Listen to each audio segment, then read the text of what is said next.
I have come here from Delhi to meet the women. I have already spoken to some of them on the phone. আমি কতগুলো মেয়েদের সাথে ফোনেও আমি কথা বলেছি আর ওরা আমাকে ডেকেছে ওইখানে, তো সেই জন্য ওদের কথা শোনার জন্য আমি যাচ্ছি। আমার মনে হয় কালকে কলকাতা হাইকোর্টে বলেছে 144 এখন নেই, তখন আমি আমাদের মেয়েদের সংগঠনের সাথে আমি যাচ্ছি। একদিকে সন্দেশখালীর উদ্দেশ্যে ইতিমধ্যে রওনা হয়েছেন বিধায়কদের নিয়ে শুভেন্দু অধিকারী, আর এবার যাচ্ছেন বৃন্দা কারাত। পলিট ব্যুরো সদস্য বৃন্দা কারাত সঙ্গে প্রতিনিধিদের নিয়ে সন্দেশখালীর উদ্দেশ্যে যাচ্ছেন। সিপিএম পলিট ব্যুরো সদস্য বৃন্দা কারাতে আজ সন্দেশখালীতে যাওয়ার কথা রয়েছে। সন্দেশখালীর ঘটনায় ইতিমধ্যেই গ্রেপ্তার হয়েছেন সিপিএমের প্রাক্তন বিধায়ক নিরাপদ সর্দার। বামেদের অভিযোগ যে শেখ শাহজাহান, শিবু হাজরা, উত্তম সর্দারদের কুকীর্তি ধামাচাপা দিতেই তাকে গ্রেপ্তার করা হয়েছে, যদিও শাসক দল এই অভিযোগ অস্বীকার করেছে। কিছুক্ষণ আগেই সন্দেশখালীর উদ্দেশ্যে 5 জন বিধায়ক মিলিয়ে মোট 6 জন বিধায়ক রওনা হয়েছেন শুভেন্দু অধিকারীর নেতৃত্বে। আর এর পাশাপাশি এবার সিপিএম পলিট ব্যুরো সদস্য বৃন্দা কারাত সন্দেশখালী যাচ্ছেন, সঙ্গে থাকছেন কয়েকজন প্রতিনিধি।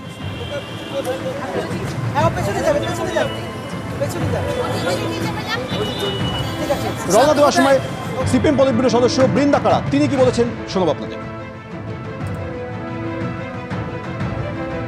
I have come here from Delhi to meet the women.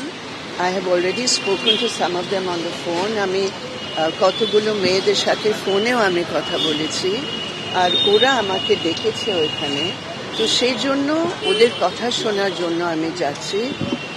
আমার মনে হয় কালকে কলকাতা হাইকোর্টে বলেছে 144 এখন নেই, তখন আমি আমাদের মেয়েদের সংগঠনের সাথে আমি যাচ্ছি।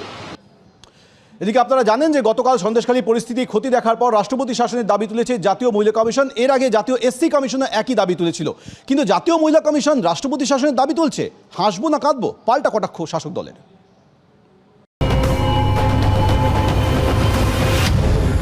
बहुत बुरी हालत है, मुझे नहीं लगता कि राष्ट्रपति शासन के बिना कुछ हो पाएगा।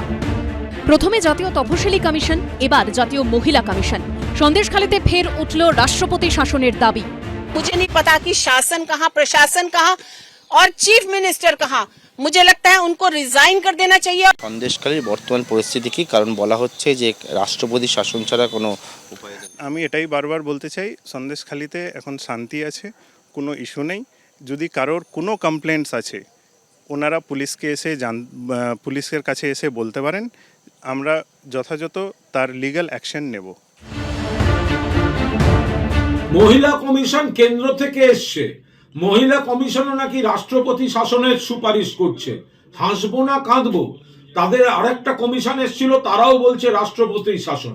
তো মহিলা কমিশন উত্তরপ্রদেশের উন্নাও, হাথরাস, প্রয়াগরাজ আপনাদের যাওয়ার সময় হয় না? দলদাস বিজেপির ক্যাডার। আপনি যদি ব্যক্তিগতভাবে জিজ্ঞেস করেন যে পশ্চিমবঙ্গে কি রাষ্ট্রপতি শাসনের পরিবেশ তৈরি হয়েছে, আমি বলবো এটা অনেক আগেই তৈরি হয়েছে এবং সেটা বর্তমানে বটবৃক্ষে পরিণত হয়েছে।